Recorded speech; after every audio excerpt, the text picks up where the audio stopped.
we have to create the right vibe, the energy, and everybody at the organization has to feel so privileged to be here. It's no other way.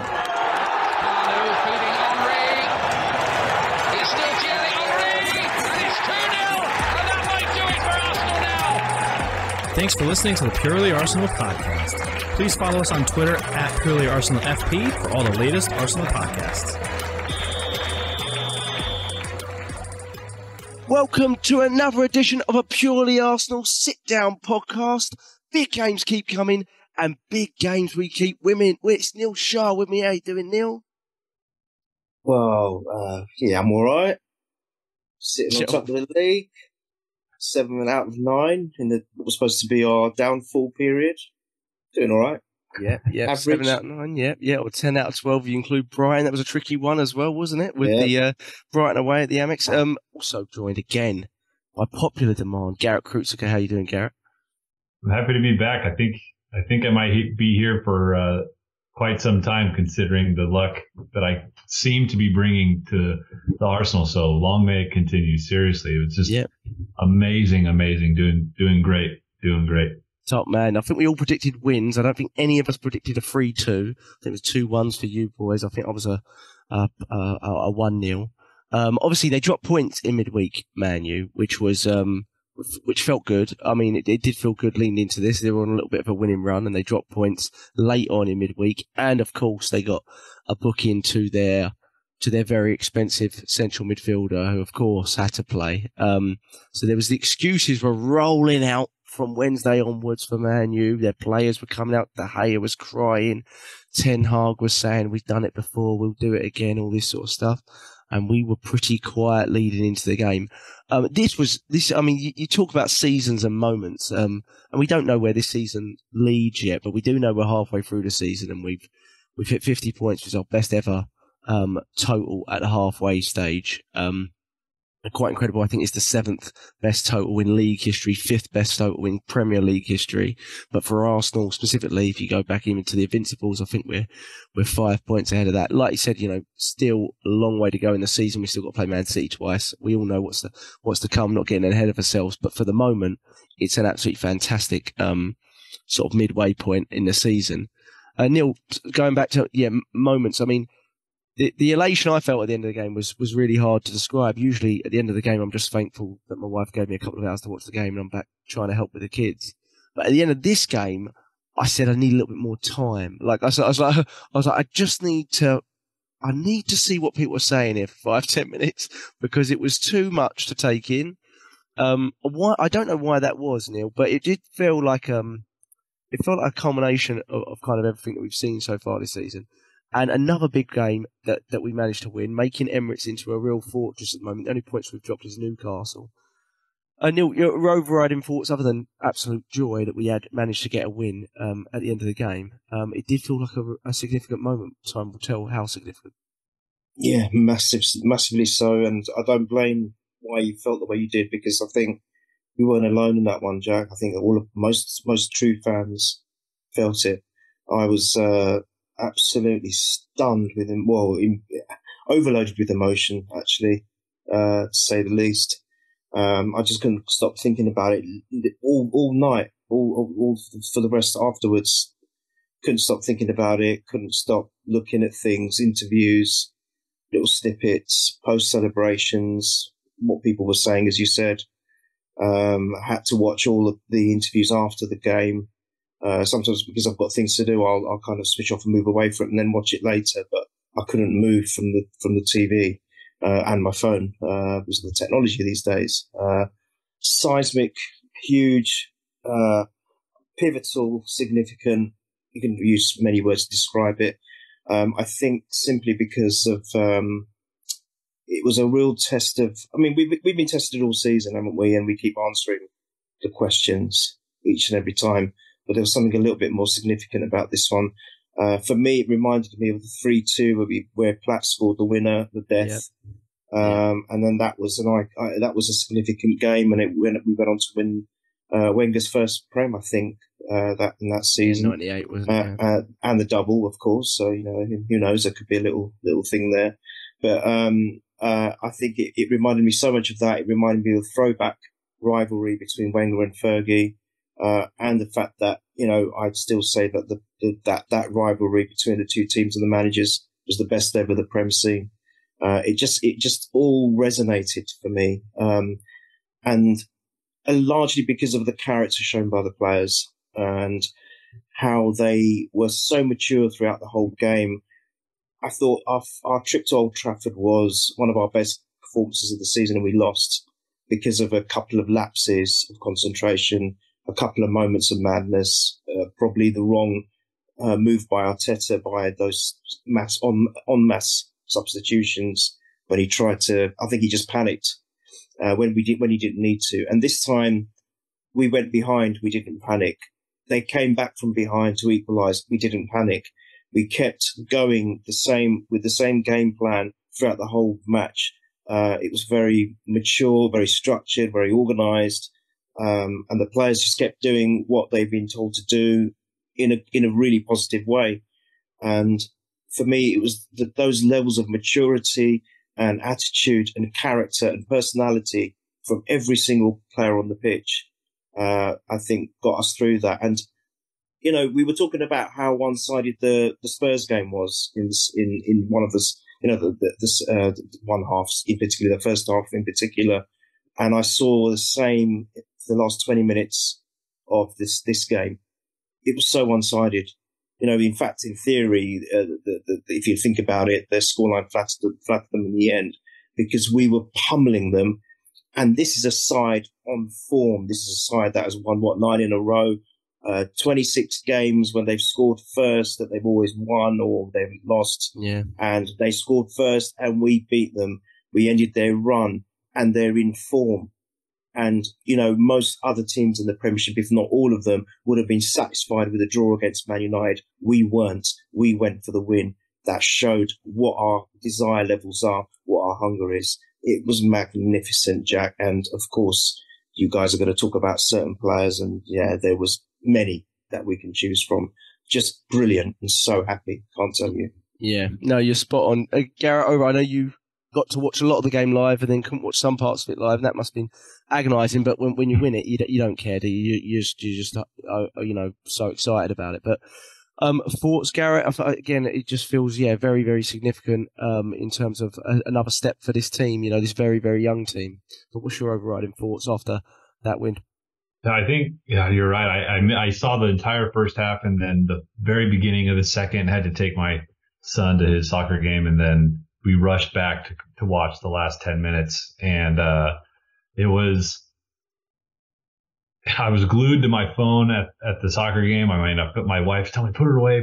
And I said, you don't understand. And you're right, Jack. It felt like one of those, I almost hate to say it, but this one meant more to me, I think, than the North London Derby for some reason. And I couldn't really figure out why. I think it was kind of had to do with against Tottenham, I know we're better and we've always been better and we always will be better. And it's just one of those things where it's a foregone conclusion where we play well and we dominate them. And it's nothing out of the ordinary. But there's this feeling when Manchester United, especially when they come to the Emirates, where it's kind of like these two old, very dominant figures in the Premier League are clashing, and it's a bit of a test of who's who. And it's been a long time since that's been the case.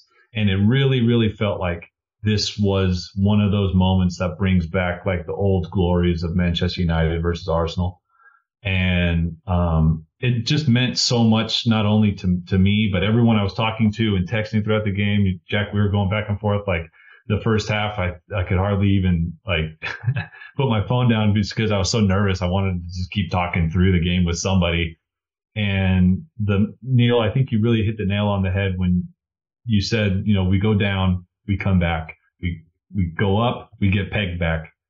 The maturity of this youngest team in the Premier League amazes me every single day. And not only is it the team, but the manager is the common denominator in that factor. And he's developed a group of men that cannot be fazed by an occasion. And I think they really feed off of Mikel Arteta's energy.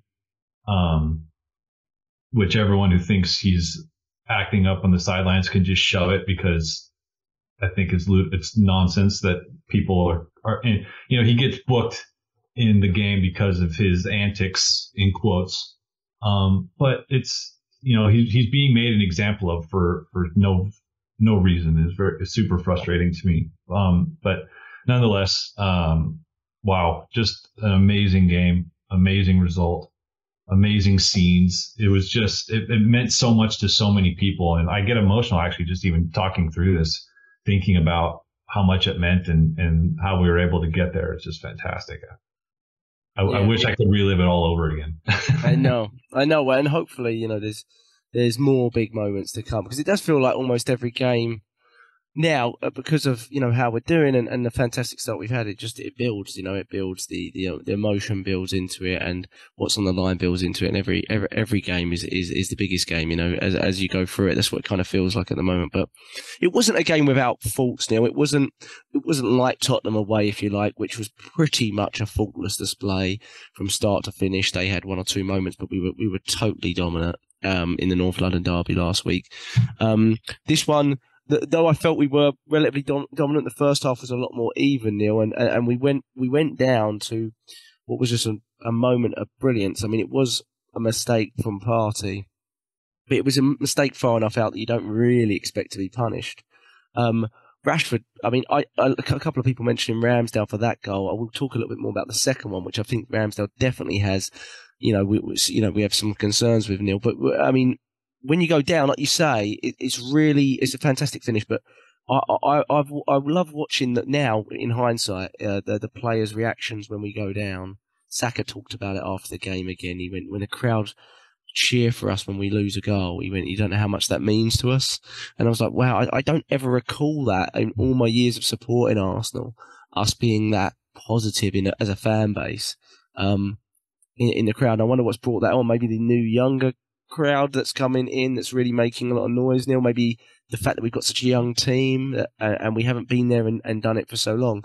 But whatever it is, it's just fantastic to see. You go 1-0 down, a fantastic strike, but there's Odegaard who's just swinging his arms. He's saying, come on, Zinchenko, saying to all the team, they're just like, yeah, we've been here before. And Neil, this is somewhere where we really were questioned under Mikel Arteta up until this season, going 1-0 down, not to big teams, just to any team. You'd go 1-0 down and your heart would sink a little bit, because you'd be like, there's no way we're coming back, because we just don't do it. But we're answering questions, Neil, aren't we? Answering millions of questions that all the negative idiots out there throw at us all the time. Garet again mentioned they're clutching at straws. They can't question our football anymore, so they're having a go at the manager for getting a bit passionate on the sidelines. Oh, what? So all the managers of the past never got passionate, did they? Just shut up, be quiet, and just be in awe of greatness, which is what we are. Yeah, that's what you need to do. You just need to keep your mouth shut. It just really boils my blood. I don't understand, Neil, why Arteta is such a central figure in that discussion, when if you just look back in the not so far past of the Premier League, you have Klopp over the last couple seasons acts like an idiot on the sideline. He's breaking his own glasses and shaking his assistant coaches and jumping into the crowd. Jose Mourinho used to do knee slides all the way down the touchline in front of the away fans, and they're viewed as endearing. I don't know because it's Arsenal, Garet. I know it is. I think youth is a part to play there though as well, Neil. Don't you think, Garet?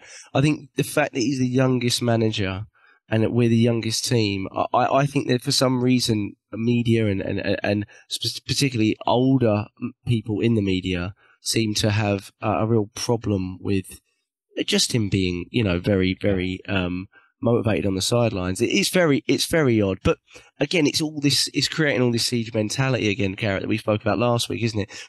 From our perspective, as long as we don't let it overboil and take the negative from it, I think we can take a lot of positives from it. And if they keep doing it, I think it's going to fuel us. I don't know if you agree with that, but Garet. Yeah, it's bulletin board material. That's what they call it, right? Yeah, got the old tweets up. Exactly. Yeah, it's a motivator for sure. Exactly. Yeah. But I mean, in fact, the more this game went on, the more you realised that Man U were really a one-man team. It's certainly in this game, anyway. I don't want to say that's what they've been all season, but in this game, it was basically get the ball to Rashford and see what he can do. And, fair play to him. It was a fantastic finish. He didn't realise that there was a better player on the pitch that was about to outdo him in the second half, but we'll get to that. But yeah, when you go 1-0 down, I mean, even for me, I was watching the game, I was like, okay, we haven't created a ton, but we felt like we were in control. And when you go 1-0 down, you're like, oh, okay, now this is really going to be, it's going to be a tough game, this one. But I didn't panic as a fan. I mean, I was frustrated, certainly on text. I was like, I can't believe what's happening here. Martinelli needs to do better with the ball. There was a couple of people off in that first half. Did you have any concerns in that first half, Garet? Obviously, I don't want to too much on the negative because there's so many positives, but Martinelli felt a little bit wasteful, almost like he just needed to breathe and be calmer in the first half. Felt like he was just lashing at the ball without getting his head up. A bit like old Martinelli, maybe. And then Ben White as well. There's been some sort of mutterings about him maybe not being 100% well or whatnot. Whatever it was, though, he kind of lost his discipline at some point, Ben White. And it did, towards the end of the first half, start to feel a bit tetchy, like, hold on a minute, he might do something silly here. Did you feel that as well? Yeah, I did. While I was watching it, I just kind of noticed it felt like we were kind of cheaply giving away possession, especially in our own half a couple of times. And I think I specifically remember Ben White just having the ball and playing it very softly directly to a United player. Yeah, it also kind of seemed a bit off a little bit, and I wasn't quite sure if it was like, I don't know, he wasn't well, or we were misreading each other, which hasn't been the case all season, like that telepathic communication that the teams had in terms of positioning and stuff like that. And I don't know, it didn't quite seem like a couple of the guys were up to the pace of the match, because it was so frenetic and the rate at which everyone was moving was so fast. And it seemed like to start off, Martinelli and Ben White were a little, like a half step behind. It was evident to me, at least. Not to say that Martinelli didn't come around, because I think ultimately he plays a very big part in this team, where he essentially doesn't have an overlapping fullback ever in the it's like him against the world, basically. Yeah, a little bit, yeah. But I think he's got the youthfulness and the energy and the exuberance to take that role on. But when you have to do it consistently, maybe it wears you down. I just felt like Ben White mostly, and Thomas Partey, I think he made the mistake leading up to Rashford's goal. But I think for the most part, it's hard to fault any of the players, knowing what we know and how the match went. I think they were just kind of getting caught up to the pace of the game. Ultimately. Yeah. And it was so refreshing to know that we had the ability to be able to rotate both those players if we needed to, whereas maybe even last week we didn't have that. Go ahead, Neil. Yeah, sorry, can I just finish what you were asking before about the... sorry, I moved off you. Go. Yeah, no, because I think it's quite significant. I think you're right in the sense that the fans tend to now just get behind the players. But I think that's I actually noticed that, believe it or not, around 18 months ago. It started changing then, very sort of slowly, and it's like kind of snowballed since. But for the last year and a half, the games I've been lucky enough to go to, even when we've been playing rubbish, Jack, the fans have not turned on the team like they used to. And they would keep singing, they'd get behind the team. And it's so important to have that. It's so important. And Saka, as you said, mentioned it in the interview. He said, we don't realise how much that helps. And it's so significant having that 12th man, if you like, in the stadium, especially at home. But I mean, the away fans have always been great. Always, it doesn't matter. Yeah, I agree with that. Yeah. When you go for an away game, it's a different atmosphere. It's different environment. It's different dynamic, because I think you're going away and you just want to enjoy the whole experience of travelling and being there at the game. But home, we've always been quite, especially when we've gone down, just like the players' heads used to drop, the whole stadium used to drop. But now, even when we've been playing bad, which hasn't happened for a long time, especially this season, but the fans, the noise levels were up. But this season, oh my God, with the Ashburton Army and everything else going on, the drums, you got. I don't know if you've seen the videos of all the flares going off from the crowd singing like the ultras, post game, pre game. It's just raised monumental levels, huge, and I think that is so massive for the whole squad and the team alike. And if we just touch on the first goal, you've got to give it to Rashford. You said, I mean, he's on form. There's not many players and goalkeepers in the world that could have stopped that. That was just a great strike. But of course, it was bettered by one of our players later on, of course. But, Partey might have been in error. If you talk about the second goal that we conceded, Ramsdale. But you know what? For me, guys, we are doing so much more to mitigate the small errors that are creeping into our game. It doesn't concern me one bit. Ramsdale acknowledged it straight away that he was probably in error, and, he'll learn from it. All our players are not perfect. They will make mistakes, but they will learn from it. And that's what we're doing. We're still a work in progress, although we're top and 5 points ahead. We're still a work in progress, of course. I thought Saliba and Gabriel were fantastic in this game as well. I mean, I don't really recall Weghorst doing much at all. And I thought Tomiyasu, in fairness, I think this was the strongest Tomiyasu has looked certainly since the World Cup. But probably even, you could argue, for the most part this season, because he's not really been playing much. And when he's come in, he's just looked rusty, which is understandable. He's not been playing much. Ben White's been playing out of his skin. Fantastic, right? But that is why you have a squad. And I thought that was really clever and intelligent from Arteta. Whether it was tactical or because of discipline, I presume it's one of those, unless he wasn't feeling well. So, because I don't want to go into that unless that is something. But I thought, other than the first few minutes, Tomiyasu really settled well. I think there was a stat saying Rashford had about 3 to 4 touches after the 60th minute. And I mean, that's got to be credit to the whole team. But I think Tomiyasu really did well. I mean, he had that one chance in the second half, that Ramsdale fantastic save. I think it deflected off Saliba's foot or something. But overall, I thought Tomiyasu, it was fantastic. And it kind of, again, linking it back to the Liverpool game, the home 3-2 win. Tomiyasu obviously shut down Salah on the other side, didn't he? And it kind of reminded me of that. When you've got a player that is on, so at that level, and there's only a few of them in the league, Tomiyasu is the perfect, one-on-one defender, isn't he? He's probably our best one-on-one defender, I would say. Ben White obviously showing much more as an overall player, going forward collectively, supporting Saka, but I think when you want to shut a player down, Tomiyasu is our guy. A couple of years ago, it used to be Ainsley Maitland-Niles. Do you remember? We used to bring Ainsley Maitland. Do you remember? That's how far we've progressed. We used to go, we're going to put on Adama Traore. I'll put Niles on, and they'll just put him on. And he would, he kind of do a job. But now it's Tomiyasu. And Tomiyasu, the one thing he is just an incredible one-on-one defender when he's fit and playing well. And I was watching it, I was like, he won't get a lot of mentions here, but I do think he's done pretty well here to shut down probably one of the most on-form players in the league. But the equaliser, Garet, was a thing of beauty, actually. What's your thoughts on Xhaka and Eddie? I thought Eddie was fantastic, but Eddie for the equaliser, his movement was fantastic. And, I was worried about what we're going to lose with Jesus being out, but now I'm looking at maybe what we're gaining that's different. Yeah. It's amazing, really. It's so apparent to me, the differences between Jesus and Nketiah, and it's in good ways. I don't think that the drop-off, which is, I'll put my hands up and say I was very worried that not having Jesus was going to derail our season because of the lack of momentum and his ability and his work rate and all this other stuff.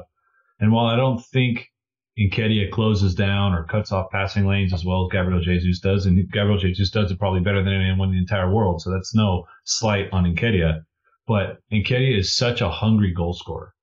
I mean, you can say whatever you want, and that's not to say Jesus isn't, but there's something about the predatory instinct that Nketiah has that is unlike many strikers we've had for a long time. I don't know if it's his youthfulness or it's his desire to prove himself or what, but he really puts his body on the line time and time again, and he's always in the right spot making the right runs. He's like a much more clinical version of Olivier Giroud, if we're being quite honest, with the way he moves around the box. He gets around defenders. He's always first to the ball, at the near post, the far post, etc. But I see a lot of people saying Wan-Bissaka is at fault for that, and maybe he should have known where Nketiah was better than he did and backed him better. There was a brilliant ball in from Xhaka, and I think the interplay between Zinchenko, Xhaka to release him and put that ball in was fantastic. But the desire it was just who wants it more personally. And I think Wan-Bissaka knew plenty well that Nketiah was behind him, but Nketiah wanted it more. And to a certain degree, that's what it comes down to. It's about execution. And Nketiah just executed. I mean, no chance on saving that. It was a perfectly worked goal. I'm not really having it that all of United's goals were a product of their own downfall. But I'm not having that. I refuse to not acknowledge how well Arsenal played in every single goal that, we'll discuss in more detail. But like on this one, I'm not accepting the fact that Wan-Bissaka had a poor moment of focus and concentration. This was purely great football around the 18-yard box that released a player to play a perfect ball in, and a striker that made a perfect run that wanted it more than the defender. I mean, it's simple as that. And then it's 1-1, and I think the lead only lasted 5 minutes, and we're back off to the races. Yeah, we responded really well. Yeah, go ahead, Neil. Yeah, you were exactly that, because I had to watch and endure Troy Deeney on Match of the Day. so we had Martin Keown lauding us, of course, good old Keown, and then it's focused, and then obviously Troy Deeney had his say, and he goes, obviously, great performance, but all the goals that they conceded, they scored were because of Man United mistakes, and he was doing exactly what you just described. He was like almost blaming how rubbish they were in defence. I'm not having that. And I'm like, Troy, who? Who are you? Sorry, who are you, Troy? What have you actually achieved in your career? Why don't you keep your mouth shut, right? And just accept that we are now, because he's the one that always was making that statement, wasn't he? That how soft we are. He's gone quiet on that, hasn't he, recently? The one time that, he managed to beat Arsenal, he's like making a big deal about it, whatever it was. And you're thinking, you need to just keep your mouth shut because you don't know nothing. And it wasn't because Man United were poor. Man United it was actually a good game from both sides if you think about it. It was at times it was a little bit end to end. It was a good show. If you weren't an Arsenal fan, it was good to watch as a neutral. Oh, it's probably the best big game this season. Yeah, carry on, 100%. sorry. I mean, let's compare it to how good the Liverpool-Chelsea game was. Absolute dross, right?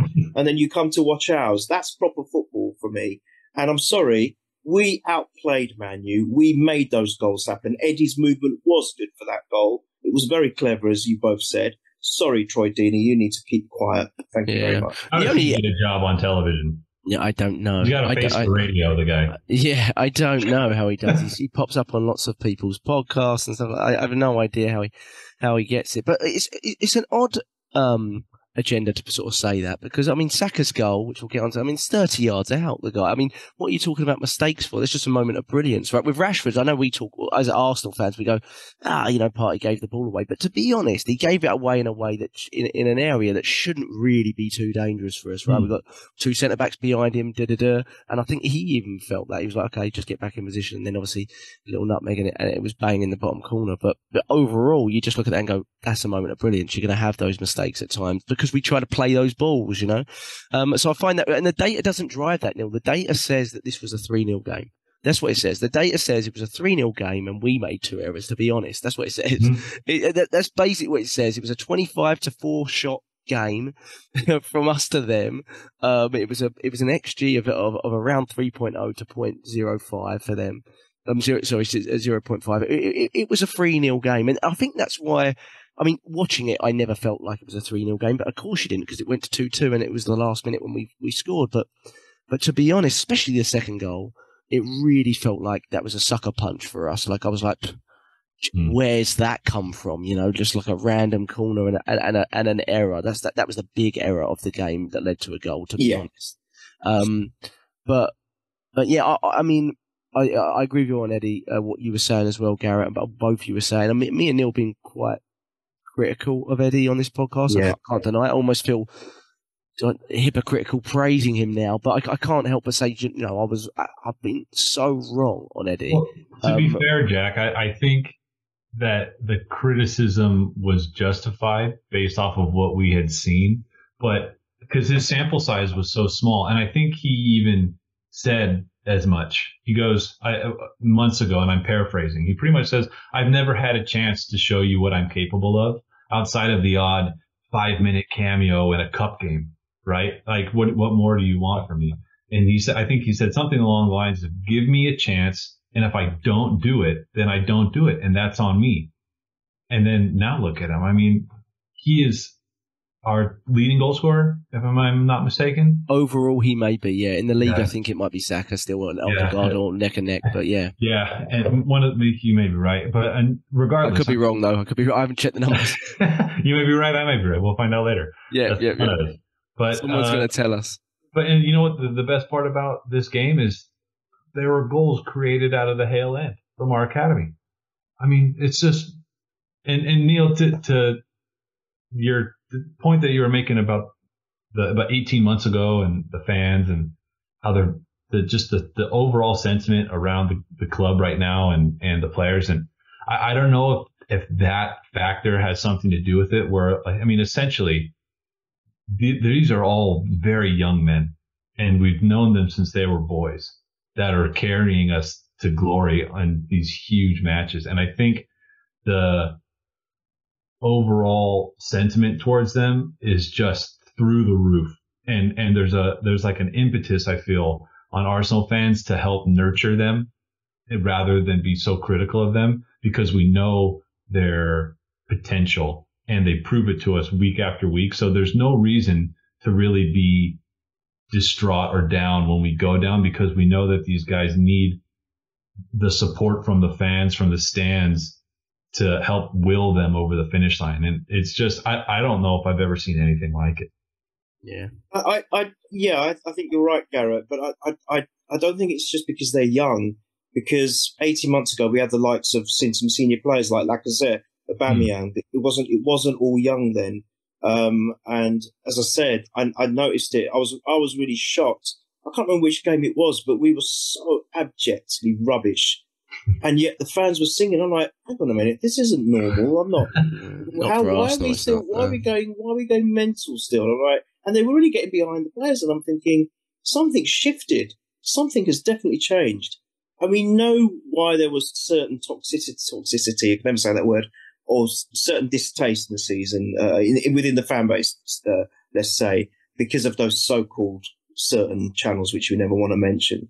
And I think that's kind of we've moved past that now. I mean, they're still there trying to be parasitic and whatever, but I think we've moved well past that now. Probably not because there's nothing to talk about anymore because we're just so wonderful.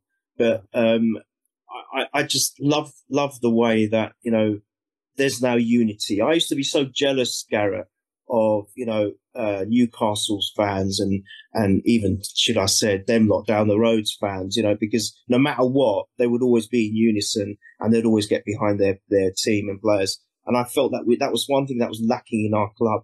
But we seem to have got that now. And we've turned the Emirates into a fortress. I think most teams, if not all, in the Premiership now will be scared to come to the Emirates. Whereas before it'd be like they'll be rubbing their hands thinking, they'll be looking for the fixture. When we're playing Arsenal, they're an easy one. Now it's like when we're playing Arsenal, oh God, oh really? and it's like, you know, I'm sick of hearing, oh, we haven't played City. We still got to play City twice. And I keep saying, no, they've got to play us twice. They've got. We are now the team to fear this season, especially. Anyway, so you know. Yeah, we've definitely been the best footballing team so far this season, but obviously there's a long way to go. But I think so. I watch a lot of City games and our games, and I think we're the better footballing team. But obviously you got to show it for the whole season. So, but I agree with you there. I think Eddie's the second most prolific player in the league in terms of minutes. I think after Haaland. I mean, and Haaland's breaking all records, so that is pretty incredible for Eddie. When he starts, he scores basically, and now he's starting a lot, and it must be quite a relief off his shoulders to know that, you know, he's not going to have his plays taken away from him next week or that kind of stuff, you know. And that must give him a sense of like, okay, that the confidence, which is really, really good. And the credit I can give to him is areas where I didn't think he could improve. I think he really has in terms of his build-up play, his back to goal, that kind of stuff. The two goals, to be honest, I heard some mutterings, of people saying, "Well, let's see him do it in a big game against a big team." And I went, "I'll be honest with you, that doesn't concern me, because last season he scored twice away at Chelsea and he scored at home, I think, against a big team." So I was like, that doesn't concern me. What concerned me was his overall play outside of the box, and is that enough for what, you know, the way Mikel Arteta wants to play. And I think whilst he doesn't necessarily spread his position as much as Jesus. When he does have to do it, I think he does it really quite well now, and I think his ability on the ball is outside the box is quite underrated now, and I just didn't see that. I didn't see that coming. But in the second half, I think there's obviously battles between these top English players, and I think, again, our top English player, who at this point I'm arguing is probably the best right winger in Europe at this point in time, I would argue Saka is. I said this, I was wrong a lot on Eddie, but I said this about Saka about 18 months ago, and I was like, I think he's probably going to be the best right winger. I mean, he's just ridiculous. But even then, I mean, he is a big game player. He scored against everyone in the top 6 over the last 18 months. You name it, Tottenham, United, Liverpool, home, away, it doesn't matter. He's the first player since Henry to score in 3 consecutive games against Man United. I think that is. There's only one other, Henry, him, and another player that I couldn't remember. Lundberg, of course, scored on his debut, didn't against United, but in 3 consecutive games. But it wasn't just a goal. Garet, I mean, talk about the goal, but it was his ability, just his constant ability, just say, give me the ball, give me the ball, give me the ball. And he had Luke Shaw on toast, really, but he had their whole team on it. But that goal, I just couldn't believe he took the shot on, but then it's Saka, isn't it? It was like an unprecedented attempt from him, and the fact that he has the confidence to take it on it says so much about where he's at in his development. I don't even want to say development. I mean, he has arrived, right? And now it's just how much he can build off of this. To me, he's still a young player, but he should not be looked at like some young player anymore. I mean, he's an absolute star, this guy. And we will go as far as Bukayo Saka can take us. And the sky's the limit for us with him in our squad because of his ability. He changes games. No one can stop him, even though everyone knows what he wants to do. I mean, it's just fantastic stuff. I mean, like Luke Shaw is looking at him the entire time saying, this guy's going to go left, but I can't stop him from going left. And then De Gea should see that he's giving me the eyes. He's going left. He's going to take a shot on, but it doesn't matter. I can't get a hand to it. I mean, it's amazing. That's probably the best goal he's ever scored for us. I think he said as much. Yeah, he did. I mean, makes sense. It was fantastic. And my one friend that was texting me the updates. This is the one moment that I missed live, which is very regrettable. But he was just texting me expletives, going crazy. He said goal of the season, best goal of Saka's career, all this other stuff. And I went back and watched it, and I just couldn't believe the precision. It's unbelievable. 30 yards out, cutting in, guy on his hip, puts it right in the bottom corner where no one else can touch it. I mean, just amazing. There's a camera angle, I think, where you see it coming in from the outside of the post and going right back in. And, just what a way to take a lead. You know, I mean, to really just set the tone for the rest of the second half. Yeah. And Garet, we know it wasn't no fluke because he almost did it again. I know. If it wasn't for a deflection, he would have done it twice. Very unlucky. Very unlucky. I know. I mean, it's just he is otherworldly right now, and like you're totally right, Jack. I mean, another right winger, definitely in the Premier League. No one's better than him in England.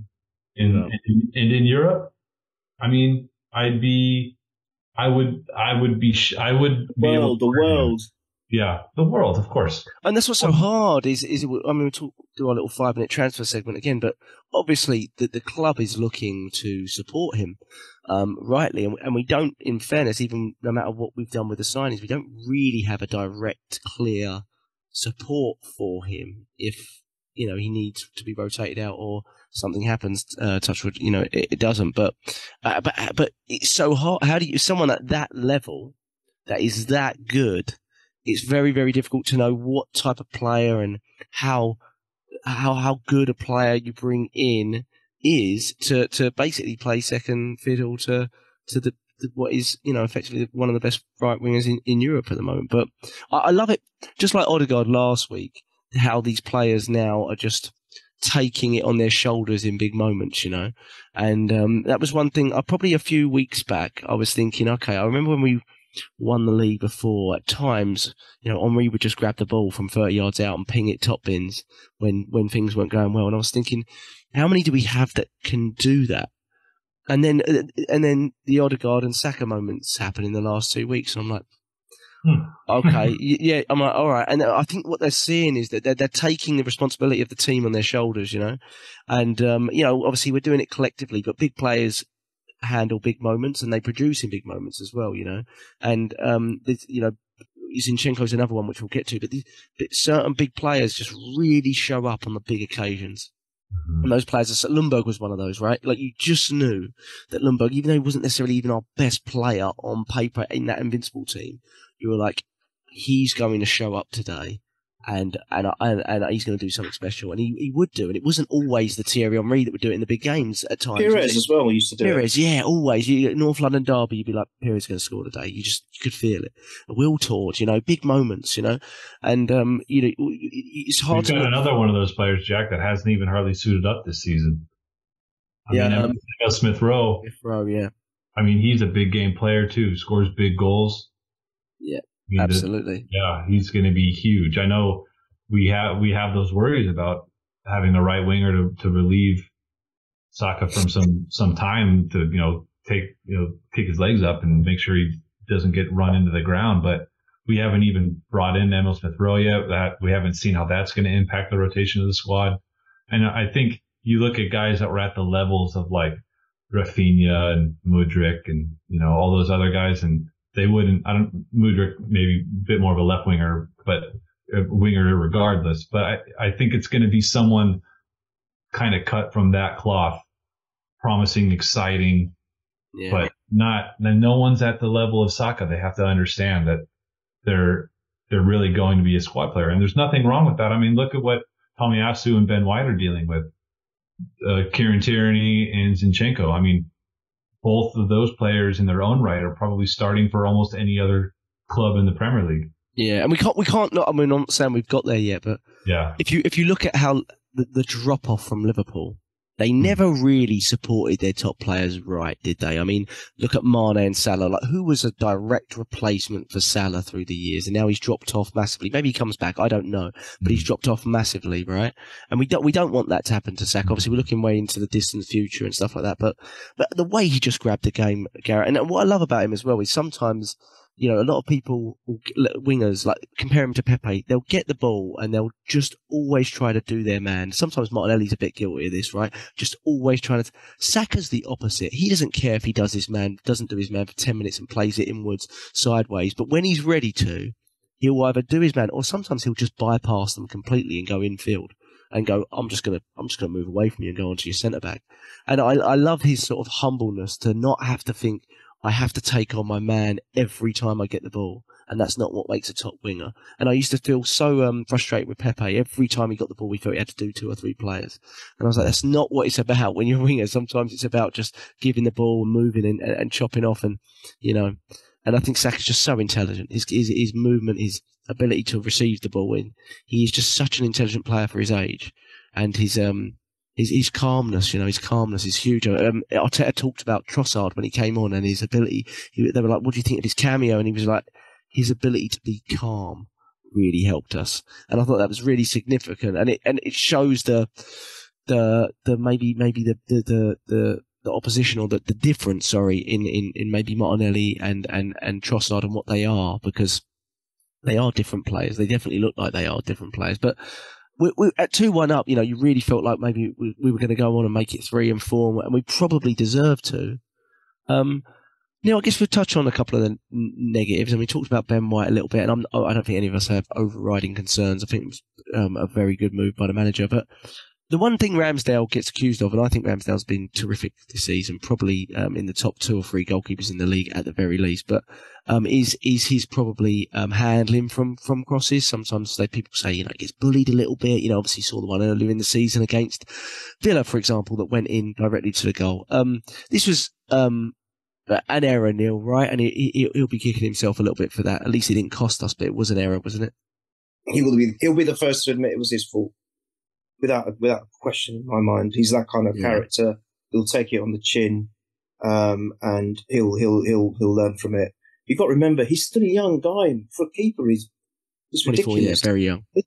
He's in diapers as far as a keeper's concerned. He's got, and let's not forget the saves he did make. You mentioned the one where it came off his foot from Rashford, and he makes great saves. He keeps us in the game.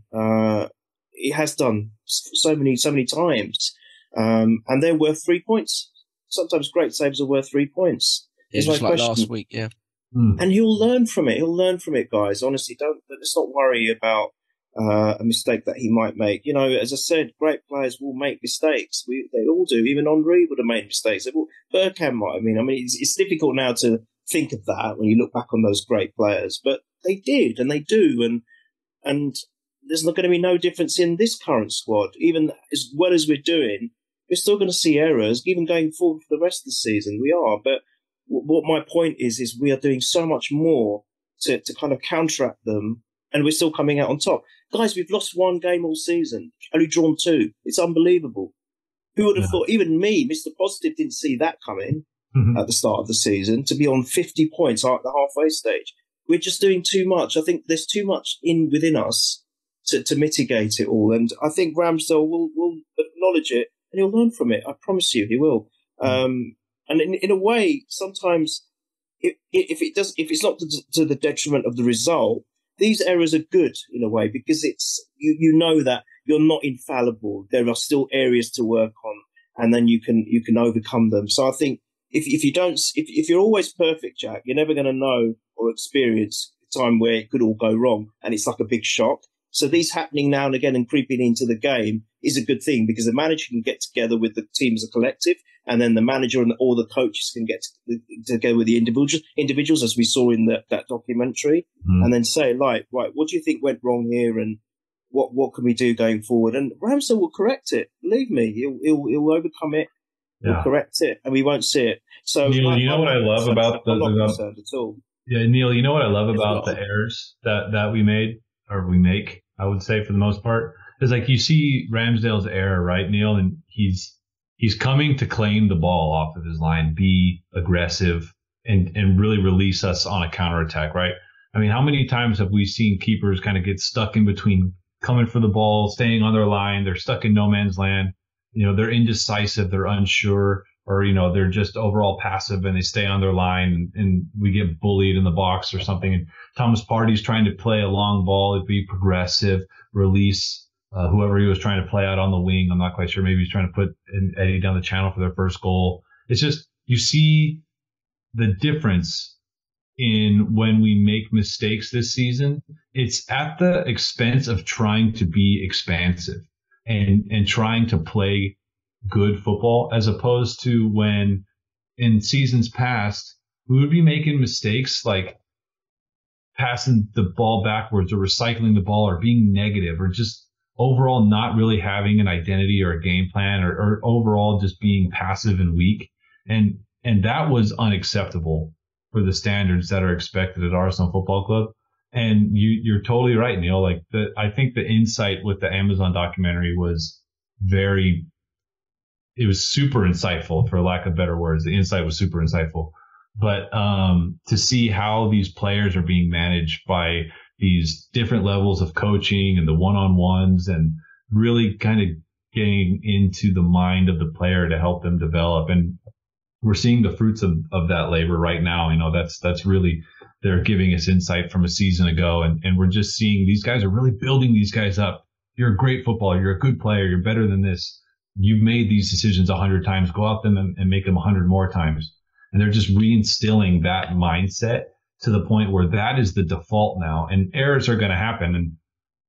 And at least they're happening in a positive way, for lack of a better way of putting it. You know what I mean? And they're owning it, Exactly. It's not Mustafi putting his hands up saying, Exactly. Do you know what I mean? They're owning it. Yeah. Absolutely. And look, if you look at the table, it doesn't lie.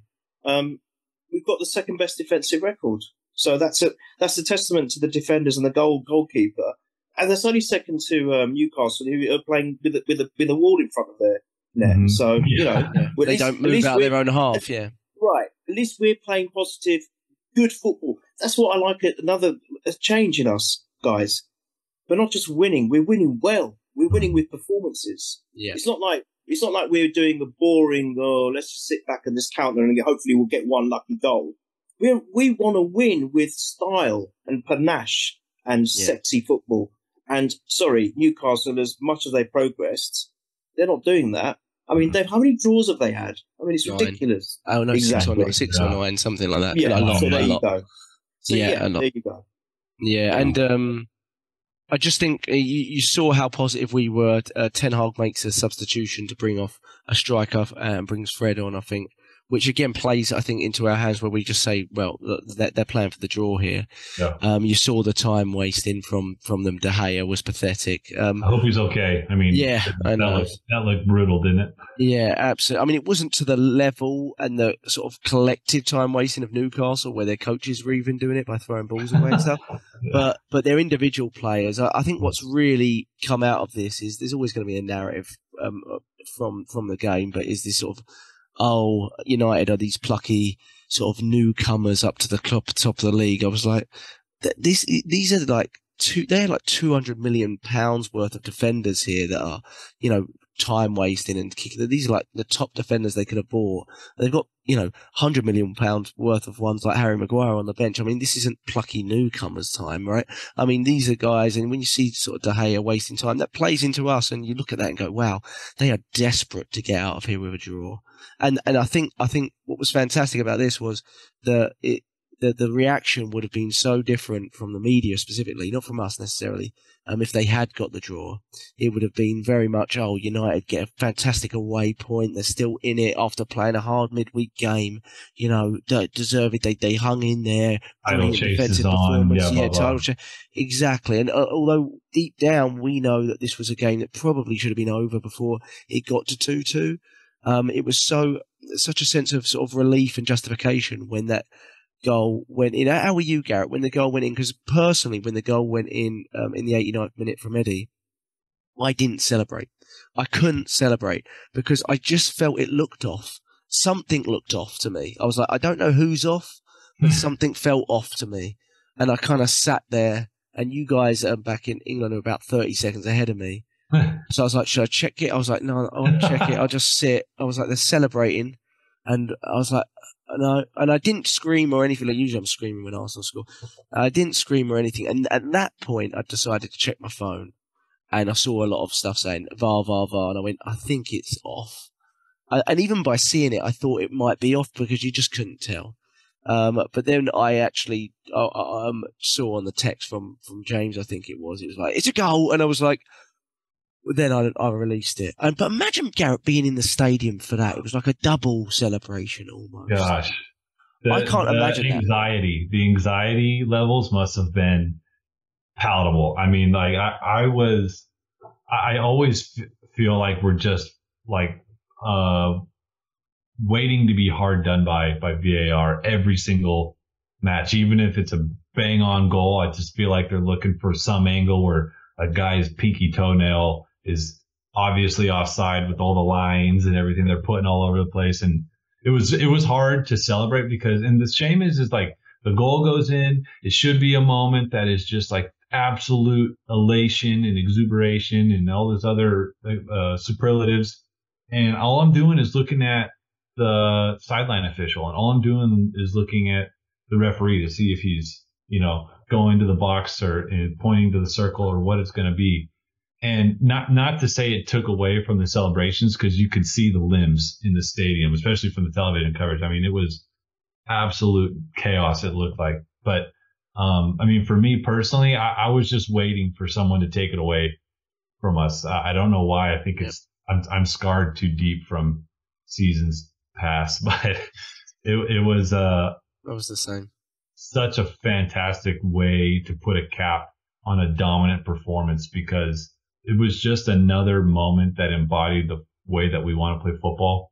And Trossard's involvement when that was great. He had that like nice little slip pass down the line that released, I believe it was Zinchenko that pulled it across, and little bit of luck with, I think, the touch from Fred, and was it Xhaka that maybe put it onto him, and then it was Odegaard, I think, took the shot. It deflected, yeah. Deflected, and then that is not an easy finish by any means, and it's super instinctive, and you can say he's in the right spot at the right time, but I mean, how many times are you going to say that about Eddie? He's always in the right spot at the right time. I thought it was fantastic improvisation. Yeah, it's and to be on side is another testament to his ability to and his awareness. Yeah, and it's so easy for a player just to continue his run and keep going with that and stay and take himself out of the game, and he's aware enough, experienced enough to know when he needs to halt his run,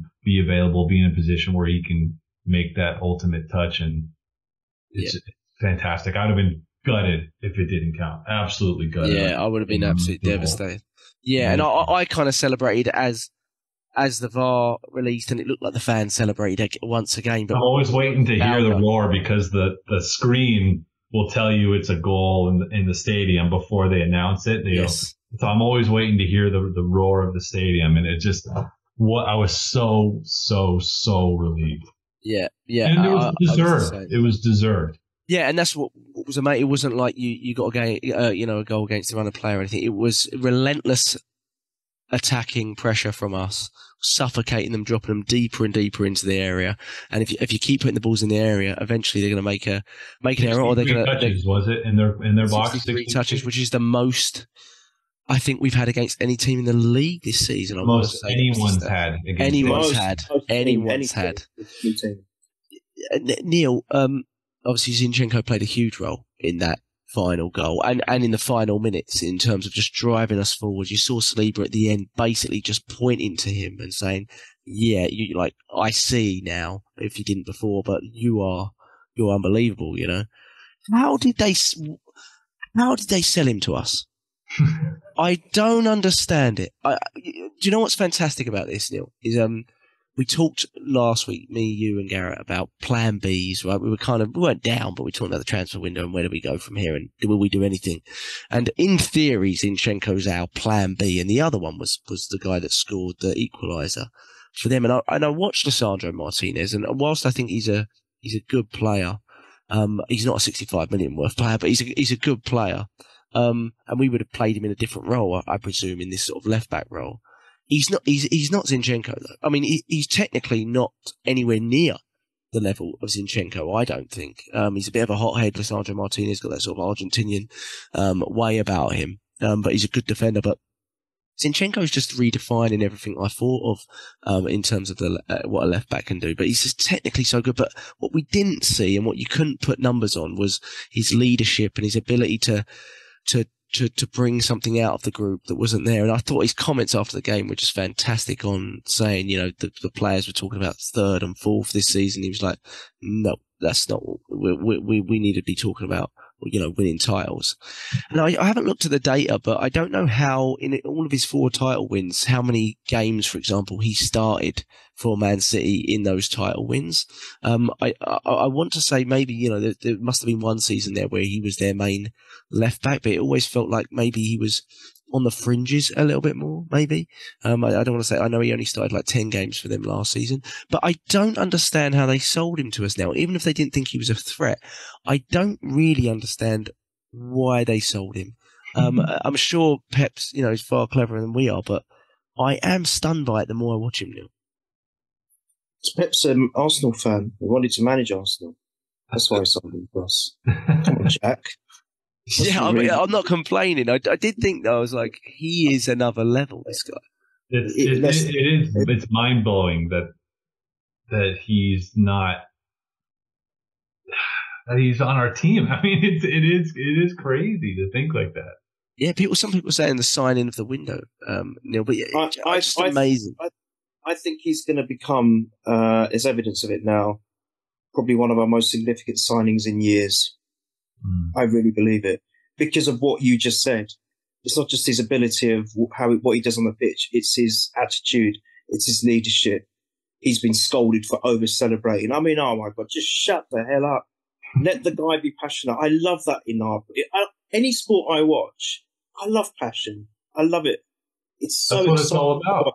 so exhilarating to see, the feelings that just come out, when you get a winner in whatever it is, whether it's an individual sport or a team sport.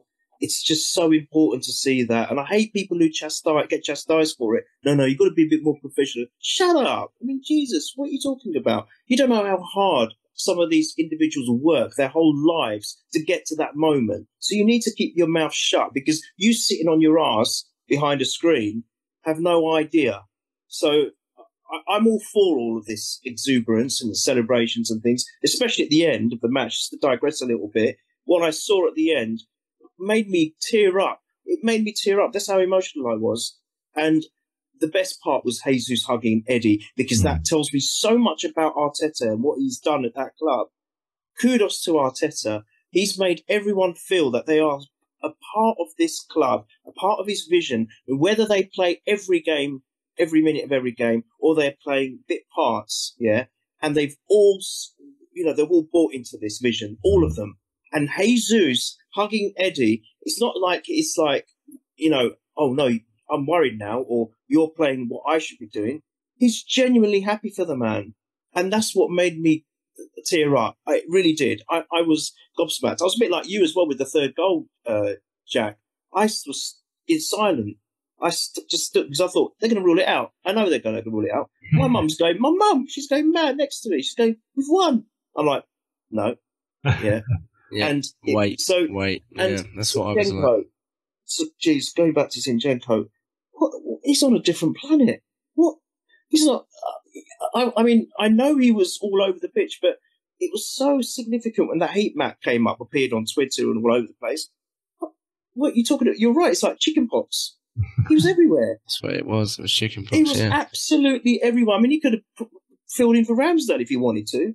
I mean, the energy levels of the guy, and I think, you know what, he really, I mean, am I right in saying he's always been an Arsenal supporter? And I think it's really coming out now that he's not only playing football consistently, which maybe he wasn't getting the chance to do so at Man City, but he's playing for the club that he loves.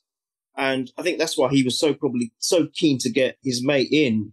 He was so for it. And he was advocating that, he needs to come in and play for this team. But you know what? Having quick one on that, I'm now glad that we haven't got him, because number one, the wages that he would have been on, I think would have probably upset some of the players that are already there and are doing it. And they're thinking, hang on a minute, how can this guy come in who's only played a handful of games for his current club and now he's on massive wages? I don't think that would have been the Arsenal way anyway. But also, on top of that, guys, the fact that Trossard has got a little bit of seniority to him, he's a little bit older, I think we need that balance, because we are generally a very young team. And I think that's Arteta's vision. He just wants to bring youth into this team. But we need to have a few senior players. I mean, Saka, bless him, as brilliant as he's been, and he's one of my star players this season, as brilliant as he's been, how many more years has he got left? Whereas I think Trossard will be there for a while. And, I'll tell you what, he looks so silky, so comfortable. He looks such an Arsenal player within the second he walked on that pitch. And I've got a feeling, speaking of Zinchenko, him and Zinchenko, when they play together, are going to link up really well. I've just got this feeling. He had a great 10-minute cameo, I thought. Yes. I think very what positive. a clever, astute signing that was. Yeah. And that the other guy now is a distant memory. Don't care now. Don't even care.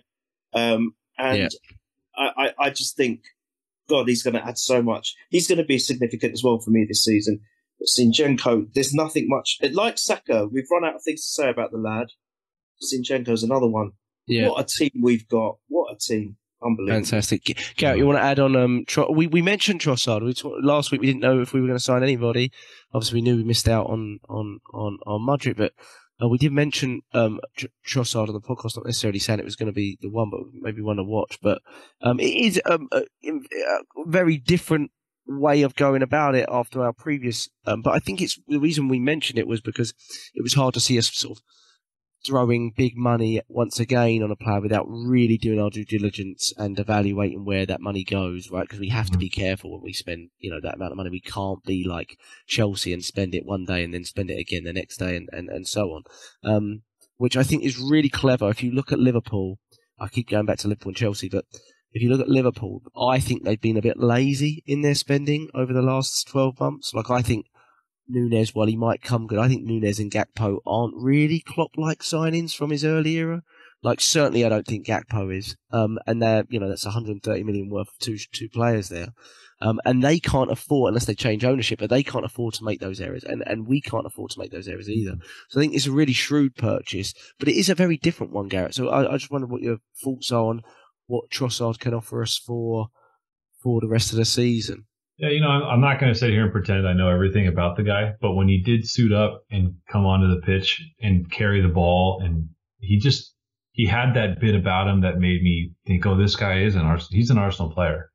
He plays like we want players to play. He carries the ball. He's got smooth first touch, good vision, calm on the ball. Those are like, and I hate to speak negatively about Pepe because I don't think he ever was set up to succeed. But I never felt that about Pepe. I never felt Pepe was an Arsenal player. I felt he was a talented player, but I never felt like he had what we expect out of a player. And Trossard only was on for 10 minutes, but you could see glimpses of what it was that made him stand out. And you know what else I like about him is if you look at his scoring record against the big clubs, I mean, it's really phenomenal. So there's that aspect to him as well. Neil, the seniority, he's 28. Seniority makes me feel old just thinking about it. But think how Neil feels. But it's something to be said about the makeup of this team and finding a guy that's a little bit on the older side of the playing squad with his clinical ability in big games against big opponents, and then again, his ability to come and fill in and just be influential, and then have Zinchenko next to him, I think is going to really set us up positively for the rest of the season. And then what was the final fee? 27 million? Yeah, just under. Maybe something like 25, that. Something. I mean, we're talking a quarter of what we were preparing to commit for a player who hasn't done it in the Premier League. And I'm sure he'll be a fine player. He's got all of the promising attributes that you can imagine, but that's not what we want to do. That's not how we've ever done things. No. And now we showed our hand a little bit in terms of what we're willing to push out there in January in terms of overall spending. But I think you see some of the players that we're linked with again throughout this week and the end of last week, and our newest signing, the defender. Well, I'm also going to not pretend like I know anything about him, but everything's leads us to believe that he's been promising in Serie A and will be a good player. I have every belief Edu and Arteta and the decisions that they're making. So, good for him, and I hope he's very successful. But you can see, I saw some links to Weston McKennie with Juventus today, which I think would be a fantastic signing. And you see other, but they're all around that 20, 25, young to youngish. That makes more sense. We can't be doing what Liverpool and Chelsea are doing because it's not responsible. Yeah. And I think we transitioned really well, which is something I didn't think we may do this window. I had someone. Yeah, I turned it really quick, huh? Yeah, and I think basically, I'm not sure, but I think basically what we did was we said, okay, what we're going to do is we're going to move a few deals that we were planning to do in the summer. We're going to bring those forward because we were expecting just basically to play out all on one player for January and do nothing else. But now maybe we can do 2 or 3 smaller things, and I think that's what we've done. The centre back one is something we probably were expecting in the summer. The left centre back to back up Gabriel, but we've moved that forward.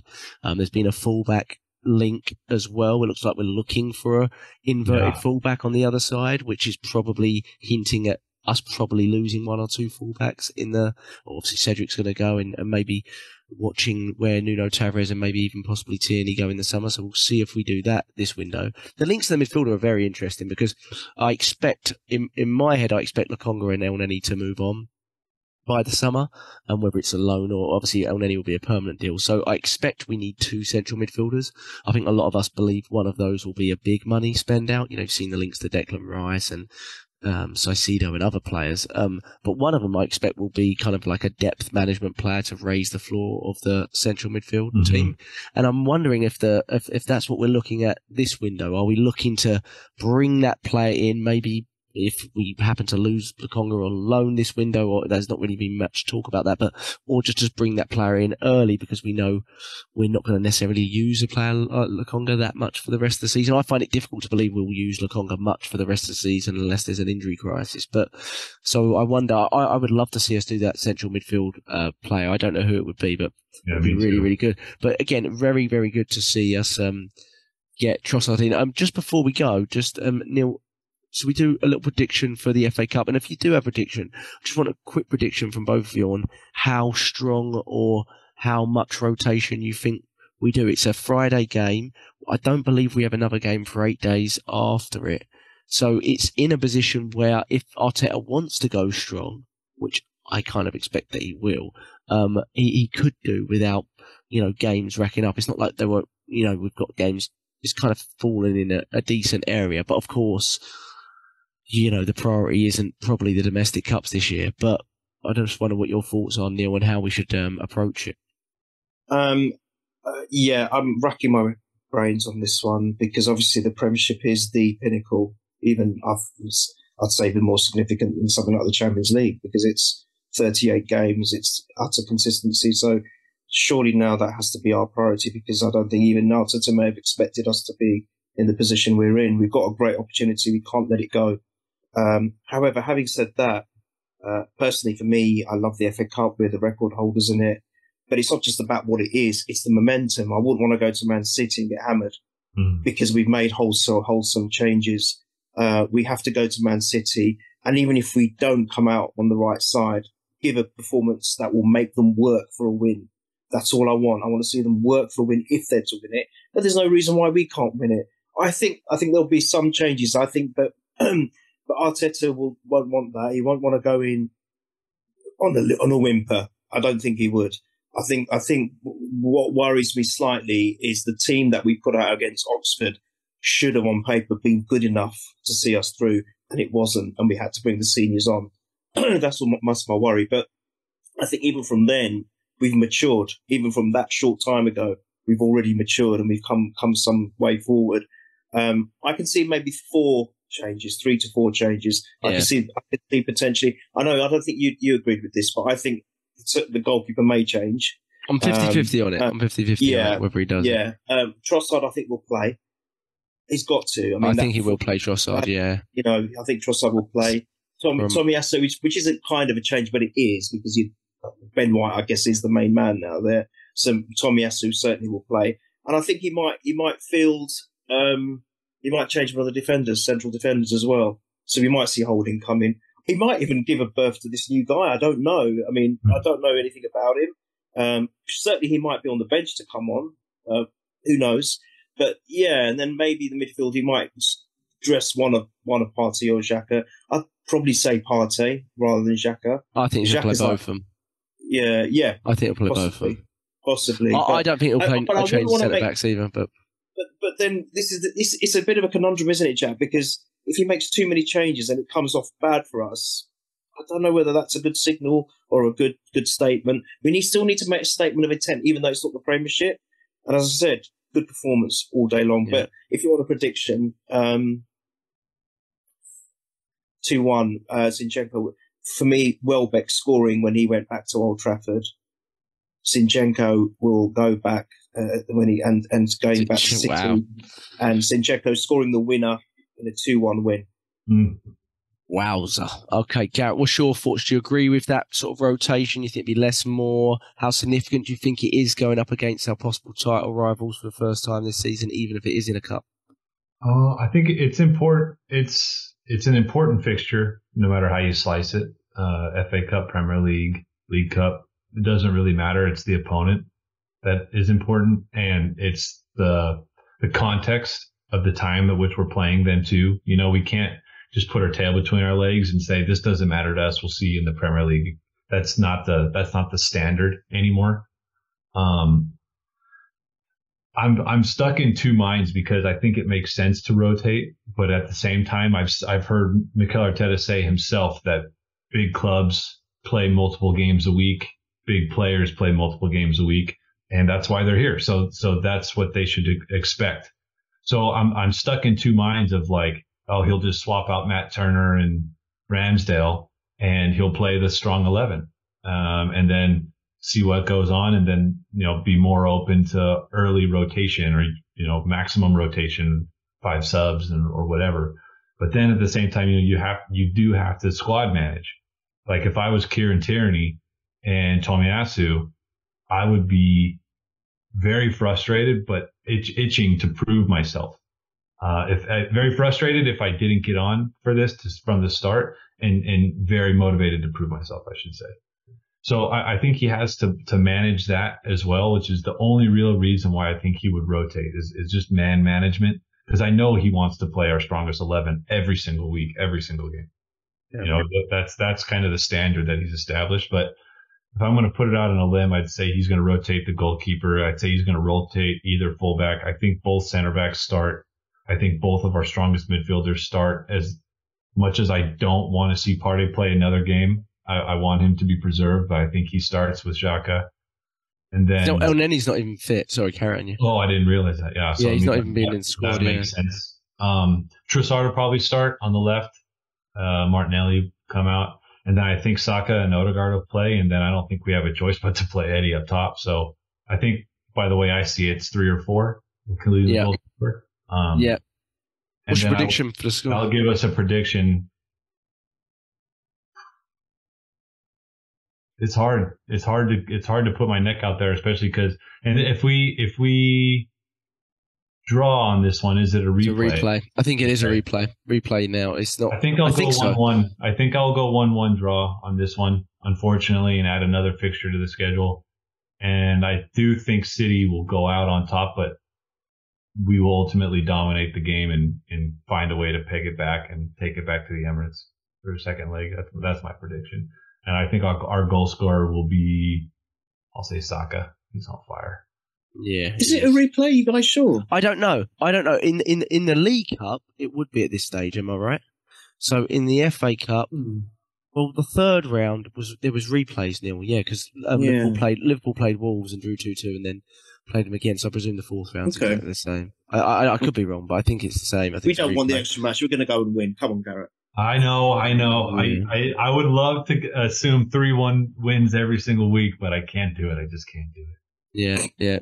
I agree with most of your both your points. I think I'm going to probably go one. I think we'll rotate even less than maybe even what both of you saying. I think when we've rotated both fullbacks, we've not looked very good at the same time. So I think he'll rotate one. And I probably would say it would be Tomiyasu after his 45-minute display in midweek, which will frustrate Tierney again. But I think he might not even start Tierney in this one, especially with Zinchenko going back to his old club. I just wonder. I think he might play him again, which is a risk. But again, I think he will. I see 2 changes. I see Trossard, Tomiyasu coming in. And I'm very 50-50 on the goalkeeper. He could well play Matt Turner, who's looked very good in his appearances recently. So I wouldn't be surprised if he plays Matt Turner there. But yeah, maybe 3 changes tops, I would say, for him. But I'll go 3-2 win. 3-2 win. I'm not going to lose on the old 3-2 mark again. Back-to-back 3-2 against Manchester clubs. 3-2. Wow. 3-2 win. Eddie to score. And I'll go 3-2 win. I'm excited for it. I'm excited to see it. I'm excited. Been a long time since we played them, so let's see. Let's put ourselves up against them and see what we've got. You know, we do have some wrongs to right against Manchester City, that's for sure. And I feel like we've put to rest our problems against Manchester United this week. They've been a thorn in our side, like a bogey team every single season for whatever reason. So hopefully we can keep that momentum going. Yep, absolutely. Hopefully, we'll be back for another post-game one. Post-Friday, we'll see what timings are like, because we don't play on Fridays very often. And I think that'll be, the last one before the transfer window ends. It's very nice to walk into the last week of the transfer window and not if you get something, great, but not think you absolutely need something. Isn't that? I think that's really nice, right? I mean, we could have been thinking that way if Trossard hasn't come in, but really, it's not to the levels we've been at previous years where we've been walking in and going, oh, God, we've got to do a couple of deals, otherwise season's over and that kind of stuff. Look at us last January, right, and what happened.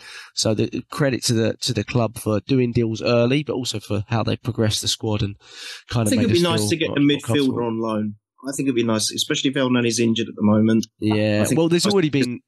I mean, they've shut it down straight away, but we've again been linked to Camavinga on loan for Real Madrid, but they've shut that one down. They're not going to let him go. But I do wonder because we've been linked to Camavinga for about 2 years, but if come the summer, it could be another Odegaard situation again where, if they're bringing in a Jude Bellingham, for example, maybe that player comes full circle. We know he's a big Arsenal fan. He don't want to be at Real Madrid. Why would you want to be there anymore? You want to come to Arsenal, don't you? So, he's got pictures of us on his wall. He's a young French player. He's been watching Thierry Henry all his life. So he wants to be an Arsenal player. But, it'd be I would love that. It's just where do you find that deal? Maybe it is a Weston McKennie. Basically, I think what we're looking at is can we find someone that can offer a lot more than a Lokonga can for the next 6 months. So I agree with you. It'd be fantastic to do that. To just add a little bit to the squad because you don't know what's going to happen, do you? So, boys, it's been great chatting. Sorry I kept you a few minutes overboard. We're at Purely Arsenal FP on Twitter and Purely Arsenal on YouTube. We're on Spotify, Apple Podcasts, wherever you want to find us. And we'll be back after smashing City in the FA Cup. Let's go. Up the Arsenal, boys. Stay top. Keep it lucky. Come on.